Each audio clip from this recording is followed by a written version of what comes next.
तुम्ही बघत आहात प्रखर न्यूज. प्रत्येक क्षण, प्रत्येक घडामोड तुमच्या सोबत. सटाणा शहरात अतिक्रमण हटाव मोहीम सुरू असतानाच आता शहराच्या अस्तित्वाशी निगडीत असलेला बायपास प्रश्न ऐरणीवर आलाय. आज राधाई मंगल कार्यालयात झालेल्या बैठकीत नागरिकांनी प्रशासनावर आरोप करत अतिक्रमण हटून प्रश्न सुटणार नाही तर सटाण्याला तत्काळ बायपास हवा अशी ठाम भूमिका मांडली आहे. शहरातून दररोज अवजड वाहने, टँकर आणि ज्वलनशील पदार्थाची वाहतूक होत आहे. एखादी दुर्घटना घडल्यास या घटनेला जबाबदार कोण असणार? वाहतूक कोंडी, अपघात आणि वाढता धोका लक्षात घेता अवजड वाहने शहराबाहेरून वळवावीत यासाठी एकमेव पर्याय आहे तो म्हणजे बायपास.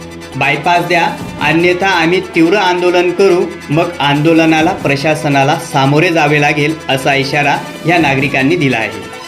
सटाण्यात आता बायपाससाठी मोठ्या आंदोलन होण्याची चिन्हे दिसत आहेत.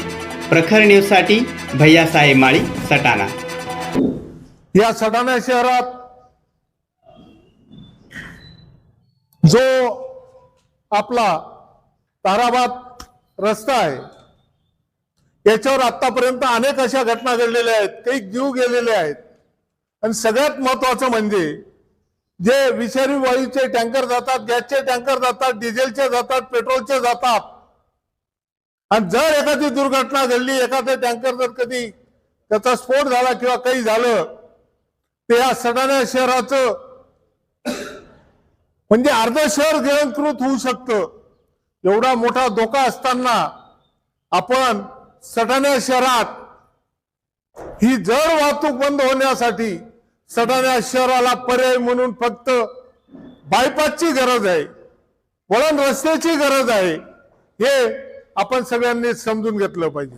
आणि मित्रांनो, आज तुम्ही सर्व आलात, पण आपली संख्या अजून वाढली पाहिजे. लोकांना अजून जागृत करून इथे आणलं पाहिजे.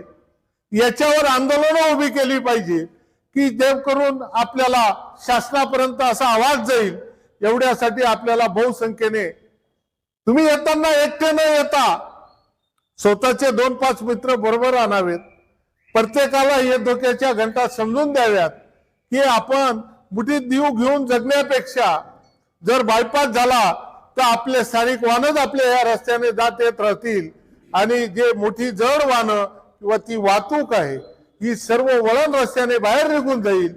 त्याच्यामुळे वळण रस्त्यासाठी जर आपल्याला आंदोलन करायचं असेल तर आपल्याला बहुसंख्येने हजर राहून तो लढा आपल्याला लढावा लागणार.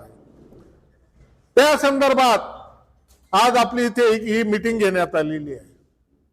या मीटिंग मध्ये अनेक विषय चर्चिले गेलेत, पण सगळ्याचा जो महत्वाचा विषय म्हणजे बायपासचाच आहे. हा बायपास मंजूर करण्यासाठी आता आपण आंदोलनाची भूमिका आपण 2 दिवसात जाहीर डिक्लेअरच करणार आहोत. कशा कशा पद्धतीने आंदोलनं होतील, निवेदनं दिले जातील. आणि त्यानंतर आता दिल्लीला सुद्धा अधिवेशन चालू होते आणि नितीन गडकरी साहेब हे अतिशय जाणकार आहेत. त्यांना या अगोदर सुद्धा 2-3 वेळेला आपले मित्र पंडित आबा आहिरे हे सुद्धा दिल्लीपर्यंत जाऊन आलेले आहेत. याचा पाठपुरावा सुभाष भामरेंनी पण भरपूर केलेला आहे.